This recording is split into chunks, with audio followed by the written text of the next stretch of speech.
Dieu est bon, Dieu est merveilleux. Il a renouvelé ses bontés en ce matin d'aujourd'hui. Il nous a attirés en ce lieu pour l'adorer. Quand on est conscient de la présence de Dieu, il y a la crainte qui vient. Amen. Dans d'autres versets, la parole dit, Jacob eut peur. La conscience de la présence de Dieu emmène la crainte, emmène la révérence. Très souvent, quand nous venons dans la présence de Dieu, nous ne sommes pas préparés en avance. C'est à cause de ça que nous venons dans plusieurs cultes et nous repartons comme nous sommes. Et je paraphrase, Jacob dit, il prend cette pierre, il oint cette pierre d'huile et il dit, ici est la maison de Dieu. Amen. Et là où nous sommes rassemblés ici, là, ce n'est pas le lieu, ce n'est pas le cadre qui fait la maison de Dieu, mais c'est la présence de Dieu qui fait la maison de Dieu. Ici est la maison de Dieu. Je veux qu'en ce matin, que nous soyons conscients de la présence de Dieu en ce lieu.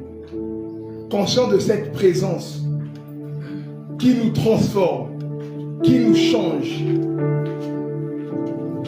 Cette présence tangible, frères et sœurs.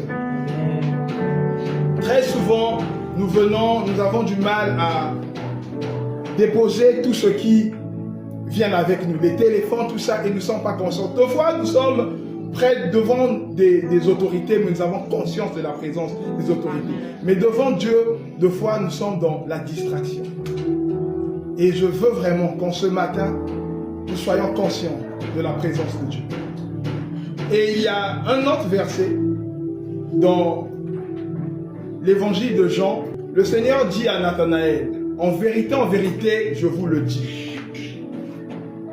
qu'à partir d'aujourd'hui, vous verrez le ciel ouvert, les anges monter et descendre sur le Fils de l'homme. J'ai envie de dire, frères et sœurs, que Jésus disait ça en son temps et il était sur la terre.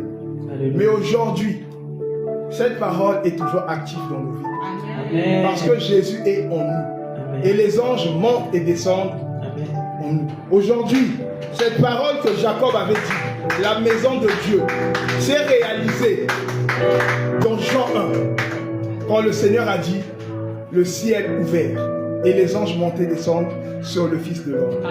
Et aujourd'hui, la maison de Dieu qui était au temps de Jacob, Bethel, et aujourd'hui c'est toi mon frère, c'est toi. Amen. C'est toi mon frère, c'est toi. Amen. Et soyons conscients de ça. Soyons conscients que les anges sont en ce lieu. Amen. Que nous sommes la maison de Dieu. Amen. Que les anges montent et descendent pour faire ce que le Père a préparé. Dans Genèse 28, verset 10, Amen. Jacob quitte Beersheba pour aller à Haran. Quand le soleil se couche, il s'arrête. Il veut passer la nuit à cet endroit. Il prend une pierre pour la mettre sous sa tête et il se couche. Il fait un rêve. Il voit un escalier qui est placé sur la terre et qui arrive jusqu'au ciel. Des anges de Dieu montent et descendent. Le Seigneur se tient près de Jacob. Je veux que nous retenons cette phrase. Amen.